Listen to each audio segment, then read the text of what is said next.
फिर लंबे इंतजार के बाद मंत्री पद बंटवारे का मसला सुलझा लिया गया और बार बार टल रहे मंत्रिमंडल गठन को अंजाम दे दिया गया।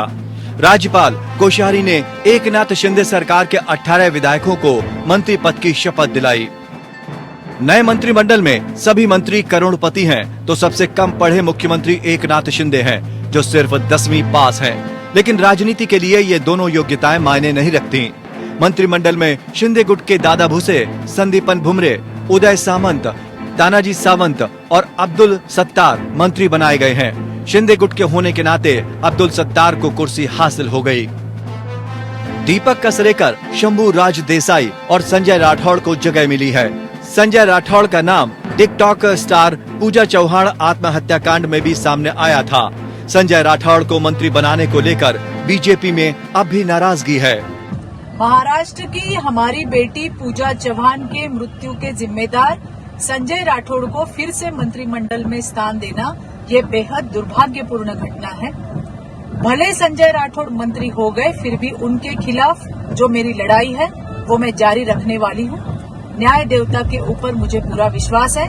हम लड़ेंगे भी और जीतेंगे भी। धन्यवाद। जय हिंद, जय महाराष्ट्र।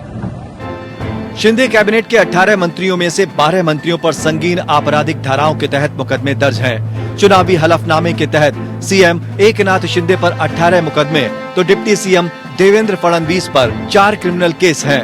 वहीं बीजेपी के राधाकृष्ण विखे पाटिल, सुधीर मनगुंटीवार, चंद्रकांत पाटिल, विजय कुमार गावित, गिरीश महाजन, सुरेश खाड़े, अतुल साव और मंगल प्रभात लोढ़ा को मंत्री बनाया गया है। इनमें मंत्रिमंडल में सबसे अमीर मंत्री मालाबार सीट से विधायक मंगल प्रभात लोढ़ा ही है। चुनावी हलफनामे के मुताबिक उनके पास 441 करोड़ की चल अचल संपत्ति है। अब वो महाराष्ट्र की सेवा करना चाहते हैं। लेकिन एनसीपी और आम आदमी को इस बात पर नाराजगी है कि शिंदे मंत्रिमंडल में किसी महिला को मंत्री नहीं बनाया गया। वहीं कांग्रेस के लिए अंगूर खट्टे हैं। नाना पटोले बोल रहे हैं कि ये सरकार असंवैधानिक सरकार है। महाराष्ट्र में जो सरकार बनने जा रही है, आज 38 दिन के बाद उनको हम शुभेच्छाएं देंगे। लेकिन आज ही उन लोगों ने 6000 करोड़ रुपया बुलेट ट्रेन के लिए खर्चा किया है, उनको दिया है। इसका मतलब है कि महाराष्ट्र की सरकार ये गुजरात के लिए बनी हुई है, क्योंकि महाराष्ट्र में ओलावृष्टि से जो परिस्थितियां विदर्भ और मराठवाड़ा में और पूरे महाराष्ट्र में बनी हुई है, किसान आत्महत्या कर रहा है, लेकिन सरकार ने अभी तक किसान को मदद नहीं की। तो ये सरकार महाराष्ट्र विरोधी सरकार जो आज बन रही है, इसको सदिच्छा देते हैं। लेकिन ये ज्यादा दिन की सरकार नहीं रहेगी, क्योंकि ये सरकार असंवैधानिक सरकार महाराष्ट्र में बनी हुई है, लेकिन आखिरी सरकार है।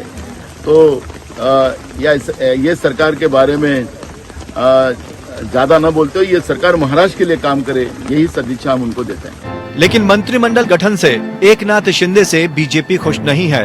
बीजेपी बार बार दोहरा रही है कि डबल इंजन की सरकार महाराष्ट्र का तेजी से विकास करेगी। मन में इस बात के लिए कि मेरे वोटर्स के साथ, मुंबईकरों के साथ जो कुछ मेरे मन में करने की इच्छा अभी तक पूरी नहीं हो पाई, सरकार में रहकर इस नई जिम्मेदारी के साथ में मैं पूरा करूंगा, ये मेरा प्रयत्न रहेगा। हालांकि बीजेपी और शिंदे की खुशी की असली वजह मुंबई नगर पालिका का फंड है। दोनों का अगला निशाना बीएमसी पर है। साथ ही शिवसेना पर कब्जे के लिए चुनाव आयोग में शिंदे गुट ने मांगे गए कागजात जमा कर दिए हैं। इन दस्तावेजों में सांसद, विधायक, स्थानीय निकायों के पार्षदों के साथ ही पार्टी के केंद्रीय, प्रदेश और स्थानीय इकाइयों में अपने समर्थकों के नामों की सूची भी आयोग को दी है।